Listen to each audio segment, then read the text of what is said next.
We will get started in 1 second. We're just waiting to get a few things up, and you are in for a show this morning.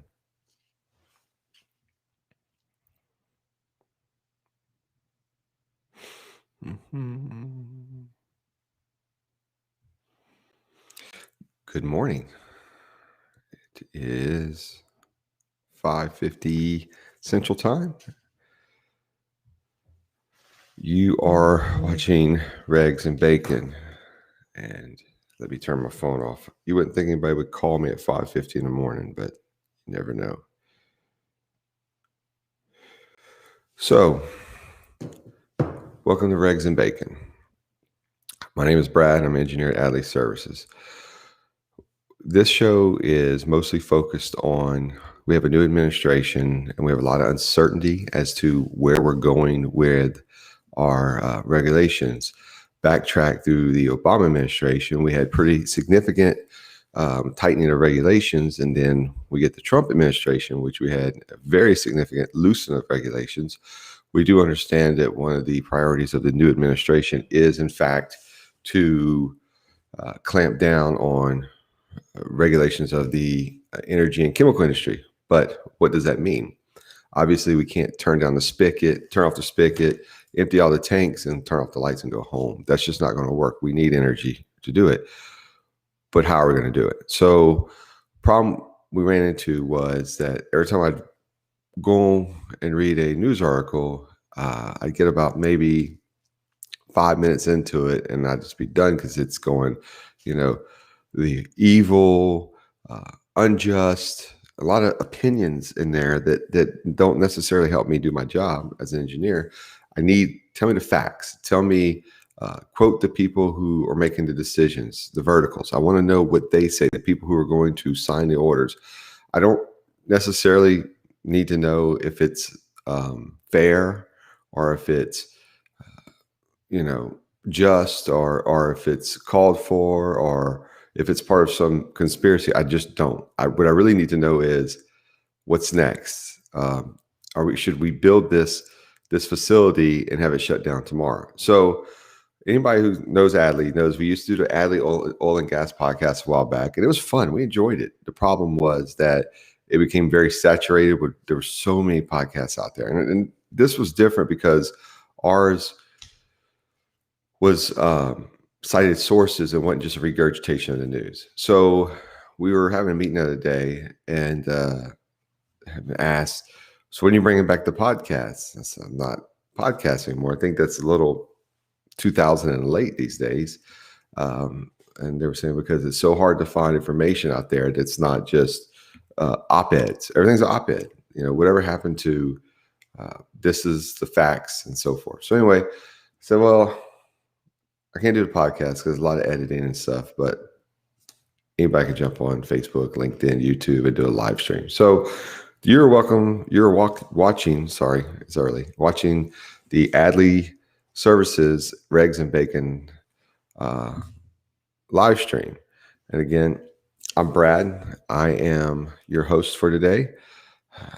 Like they said, I may not be the best host, but I'm the one you got. So let's go into and begin.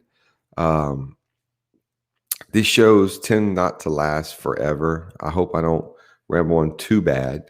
And if I do, feel free to go get a cup of coffee or whatever. And if you're on the treadmill working out this morning, kudos to you.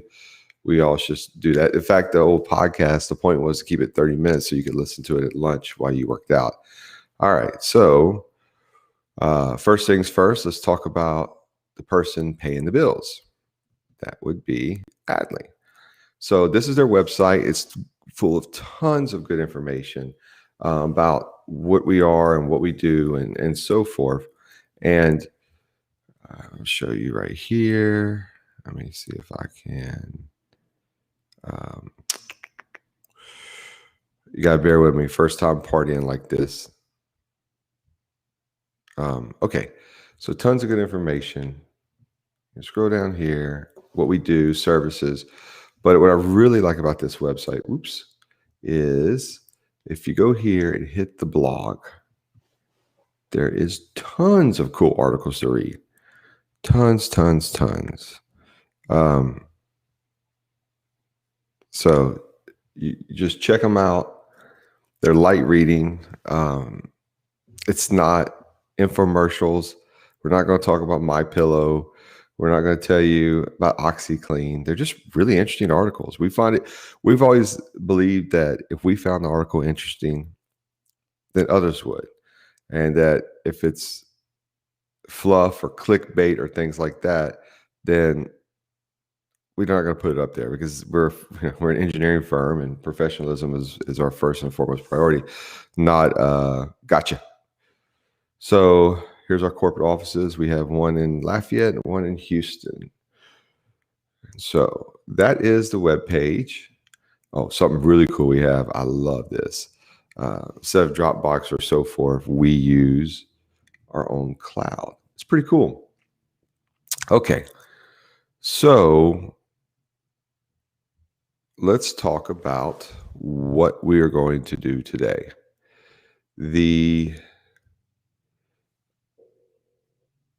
So many things to talk about with the new administration. Kind of had to put them in a hat and pick one.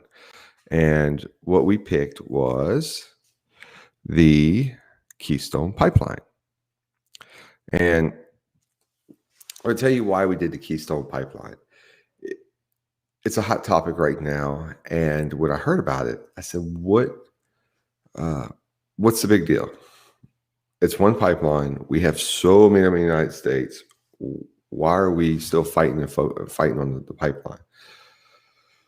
So I said, well, I was doing some reading. I said, well, if I find this interesting, probably the people looking at this being interesting. So we have a big show today on the Keystone Pipeline. And let's go ahead and bring up back to my screen. And let's get partying. So first and foremost, the Wikipedia page on the Keystone Pipeline is amazing. It has so much information. This thing has been through battle after battle after battle. In fact, it's quite remarkable in the sense that this has been going on since 2010. It looks like, and here we are 11 years later, and it's pretty interesting. So I suggest if you want to get versed in all things, the Wikipedia page is forever long, has the whole timeline all the way up until all the way up until a week ago when Biden said no mas. So what we're going to talk about today is we're going to talk about what is the pipeline, what is the pipeline, where is it at now, and where is it going? We're going to talk about how did we get to the point that the pipeline was permitted and then unpermitted. The thing that caught me off guard about the pipeline was it said the president revoked the permit. I said, well, that's pretty odd that you can get a permit to build something and then spend billions of dollars and the government could say, no more, you're out of it. You kind of want some assurance to build it. Well, I got an answer to that too. So again, the Wikipedia page is really good. However, be careful when you look at Wikipedia because sometimes things are just a little outdated and you got to be careful about that. For instance, here, I believe it says it cites the 2015 short-term energy outlook report. And if you guys do not know what this is, check this out. This is EIA.gov. So cool. And again, you just go to EIA.gov right here. Let's see if I could zoom in on that for you.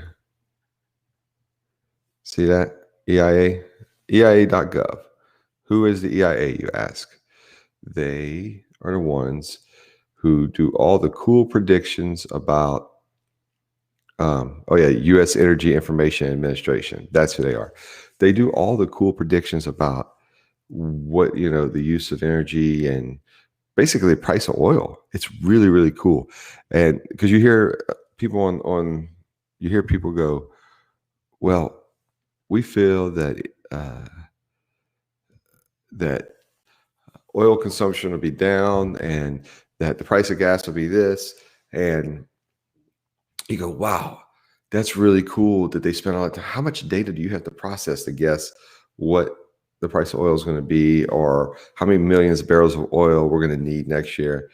And I really think at the end of the day, they all go to the EIA and grab the information and regurgitate it. So again, I just said no op-ed things, but this is the opinion of the federal government, the people whose whole department is to make opinions on the outlook. So maybe you guys won't chastise me too bad for that. So one thing I found interesting about this, which you'll love, is that, check this out. I love that part. So, I said, whoa, whoa, whoa. Our CO carbon footprint emissions, if you will increase by 4.7% in 2021 and 3.2%. That is a significant growth, even in the terms of money. I mean, you can't get that kind of interest in a money market. But here's the cool part. Even with all that growth, they forecast 3.9% lower than 2019. So apparently in 2019, we were burning tires and driving F-350s that were deleted. So I found that, so even, with all this being said, we're still lower than we are in 2019. But the question remains is, I know people out here are going to say, well, you know who wrote that? The Trump administration wrote that. So you can't believe it. I don't know. I'd be curious to see when the new EIA forecast comes out under the Biden administration, if it paints a more bleak picture, or if in fact these guys are pretty, some agencies are pretty immune to political swings. These agencies, they chug along regardless of who's at the helm or telling them what to do. So that's something I'd keep an eye on, is that when they release their new report, I don't know if it's in May they release it. It's been a while to see if it paints a more bleak picture, or if the predictions are in fact in line with the current predictions they have up on their website. But this place is so cool. Let's see if I can find it. Hey, predictions on price of oil, gas. So 218 was pretty much in line for 2020. 2021, $2.40, and 2022, thank God, is not going to be a huge jump in the price of gas. It's always that delicate balance. The one thing that the environmentalists and the oil companies can agree on, for sure, is that they both love the price of gas being high. Oil companies make a lot of money, and then with the price of gas high, there's less demand for it, and environmentalists get their wish of less carbon emissions. So energy companies and environmentalists are cheering up that price. I hope it goes way higher than 242. Meanwhile, the rest of us paying at the pump are saying, we don't want 70 cent gasoline, because that's not sustainable. That's not good. But we really can't take $5 a gallon gas. So 240, I think that's probably, before the before the pandemic, we were probably right at, it said 260. So 240 would still be a probably 10% decrease than we were paying back when we were having the tire fires and running around with the F-350s that were deleted, and so forth. So back to the show. Let's see.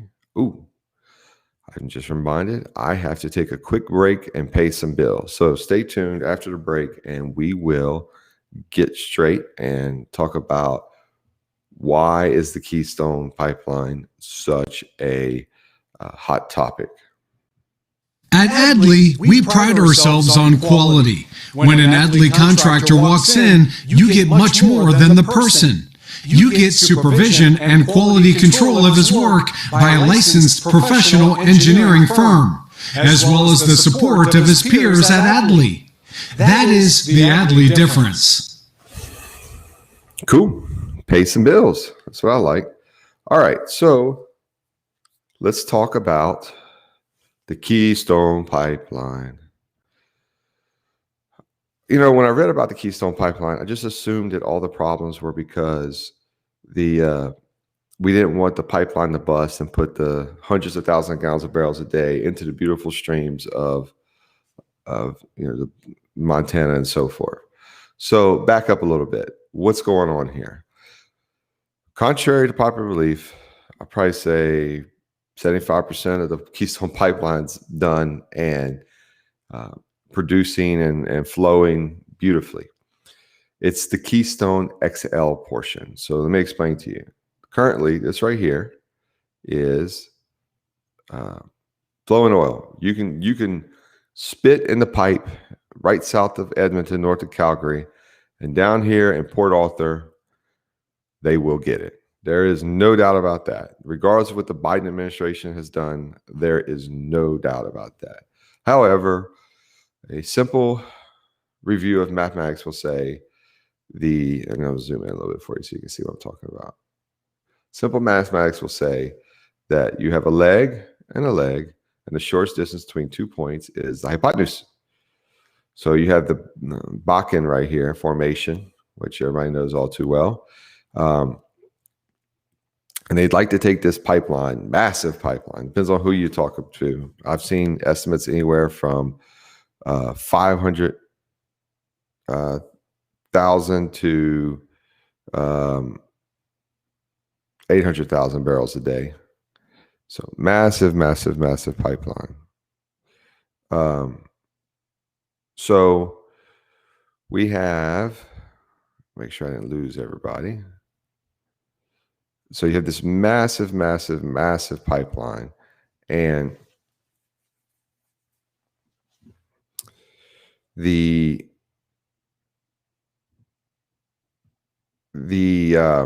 sorry about that. Just wanted to double check, make sure we weren't talking to dead air. So massive pipeline, and if you're looking at like 800,000, if I want to say 800,000 barrels a day, and my gut told me is that they didn't want this to go into all this beautiful land, because if you know anything about the area, you have this beautiful, beautiful Ogalla aquifer. So my initial gut was that the Ogalla aquifer is going to be too pristine to be messed with, because you see it cuts right through it. However, I was wrong. I was so wrong that apparently there is a different reason for we must kill the Keystone Pipeline.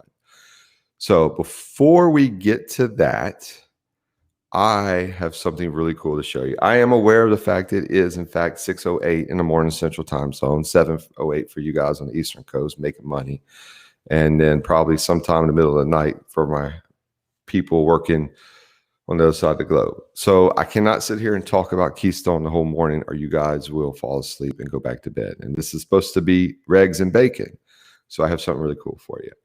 I was coming across this video. We all went to go hunting, and we can't find ammo to hunt. I said, what is going on? Why is there no ammo on the shelves? I can't, for the love of me, I can understand there'd be no assault rifles, because there's obviously this conspiracy, and I don't know what today, but no ammo. I can't even buy 12-gauge shotgun shells or 22 bullets. Who's going to overthrow a government with 22 bullets and 12-gauge shotgun shells?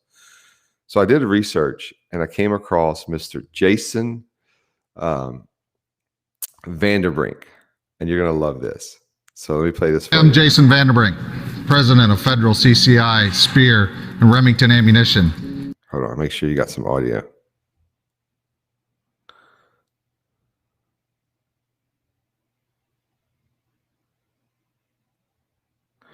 All right, I think we do.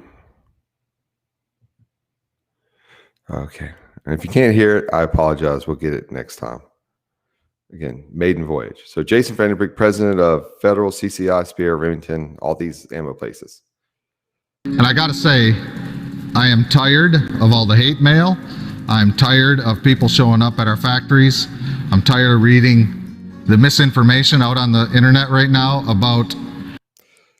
So at this point, I'm thinking Jason's upset because he's tired of people talking about guns are bad, ammo's bad, that kills people, and that he's responsible for billions of deaths throughout history. Not at all. You know what Jason's mad about? Us not trying to service the demand that we're experiencing. It gets really old when I hear and read constantly that our ammunition companies are not making ammunition. We're having secret warehouses. We are selling to only specific customers. And after a year like right now, where we have hired hundreds of employees to support American manufacturing jobs, all I hear is we're not making ammunition.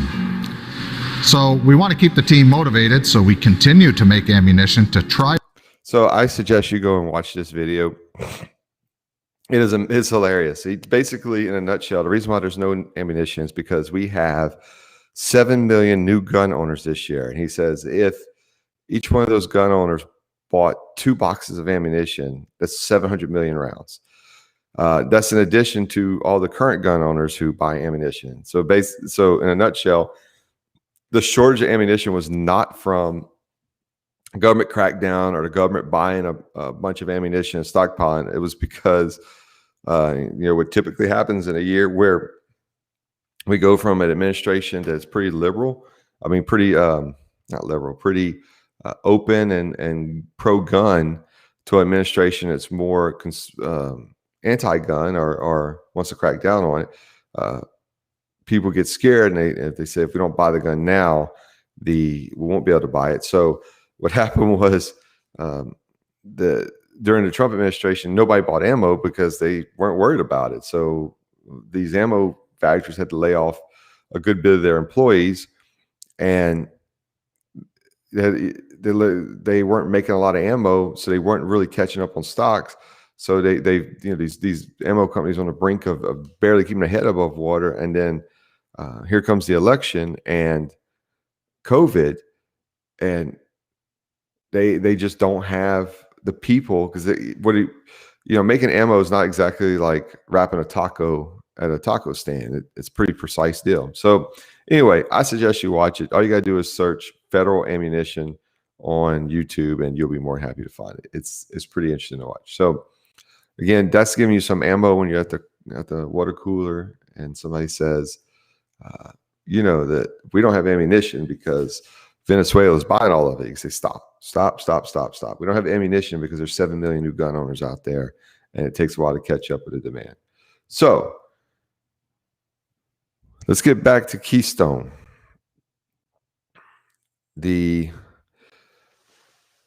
How did we get to here where we're at? So President Biden, you can see this is whitehouse.gov, signs an order revoking a permit. I said, how in the world can you revoke a permit for something you granted? You can't just change your mind. Well, when the permit was granted by Trump in 2019, it had the express conditions of revocation and the president's sole discretion. And for those who don't know what sole discretion is, I will tell you, Brad, with a legal degree, I am a lawyer. Who knew, right? It's exactly what it says, sole discretion. I wake up in the morning, it's cold outside, revoke it. Mailman left a rut in my yard, revoke it. I don't have to explain anything. So I don't understand why. I guess that must have been a political move with Congress or so forth to keep Congress at bay. But so here we are. We know that day one, Biden's going to revoke this permit. But why? I don't understand. If I originally said it was because of the environmental damages, but it's not. It's not. Well, not at least to the oil spill damages. It's for another reason. So let's first look at the two sides. You have 350.org. These guys, from what I understand, are at the forefront of stopping this pipeline. They have all hands on deck, raised a ton of money, and wherever that pipeline may be, they're there stopping it. 800,000 barrels a day, massive. See, this is, let me zoom in on this for you. Tar sand oils have a massive carbon footprint. So in fact, it is not the pretty waters of Montana that's causing these problems. It's the tar sand oils having a massive carbon footprint, requiring more energy to produce than it creates. That one I have to question a little bit. Because I'm pretty sure the energy companies are not in the business of spending more energy than they sell. But especially in these cheap gas markets. But I'd imagine at $5 a gallon, you might be able to do it. So anyway, maybe it's true. People smarter than me would know this. But so it's not because of potential oil spills is a big issue. It's because 800,000 barrels a day, which I don't think it's really that high. It's only a 30-inch pipeline. Pumping in this tar sand oil that's takes a lot of energy and so forth to refine is the reason why we can't have this Keystone Pipeline. In fact, it's evil and it must be shut down at all costs. Now, that's just their version. I am not one to subscribe to one way or the other. We, again, are just trying not to give you an op-ed. So if you want to read more about it, you can go to 350.org/stop-keystone-XL, and you can find all the cool things of why we have to stop the XL. Because remember, the executive order was because the administration is dedicated to climate change. So it seems to me that the reason why we must stop this is because if there's more gas available, we'll use more of it. And it seems to be the new way we handle this is that if we reduce the amount of fossil fuels available, then we will use less of it and do less to the environment. Kind of like if there's less food in the house, we will all diet and lose weight. Or the price of it will go up enough that it'll make alternative energy feasible. Right now, the price of oil is so cheap, it's hard to justify, except for pure environmental concerns, to use alternative energy. So now that we know that the pipeline is evil, what else? Well, maybe it's not evil. So you go to TransCanada's website, which I had to go to the archive version. Right here, I'll show you. Let me zoom up there. So I had to go to the archive version. If you go to TransCanada's website, you can find this, but it's Keystone. Let's see if I can get up there. Keystone.XL is supposed to be the version of it. And it'll tell you all this good stuff. And you can watch all these great videos and get TransCanada's version of it, and they have all the cool maps here, and you want to see where it's going to go and all the benefits. It's obviously not all bad in their mind, and each person has a different point of view depending on who's writing the checks, I guess. But anyway, so this is what I did. I looked at it. If you're watching this podcast or this live stream, I don't really need to tell you the benefit of it. A million barrels a day when the United States uses 10 million barrels a day is very significant to keep us going. You're going to need it to get in your car, to go to your job, to turn on the lights there and sit at your computer and write blogs about how evil the Keystone Pipeline is. So, in short, what it was is that it wasn't so much to worry about this polluting this beautiful lands, which I thought was the original concern. The problem is that we're looking at another 500,800,000 barrels a day of oil going into the stream, and that that not even oil, tar sand oil, which Keystone, if you go to their website, very much defends that tar sand oil is the subject of great rhetoric and not necessarily deserves what it gets. So if you want to know what the regulatory outlook is, they are about to take all the food out of the house, aka oil, as much as they can, and make us all go on a diet so we can go ahead and eat healthier and live healthier lives, or in this case, use healthier energy. So that is very unfortunate for those who are watching this who work. If you're watching this, if you're up this early in the morning, you probably work pretty hard. That it's going to be pretty rough at the pump and the electricity bill, because don't forget, electricity doesn't come from, well, at least not now, it doesn't come from the sun and the sky. Most electricity comes from natural gas and oil or coal. So anywho, I hope you enjoyed today. I enjoyed doing it. We're probably going to do some more of these. I just, at the end of the day, I'm not quite sure what the schedule is going to be. I'm not quite sure if there's anybody even watching or commenting or so forth. So anything else we can talk about? I can't really imagine at this point. So we'll go ahead and start wrapping up. If you have any questions, send me an email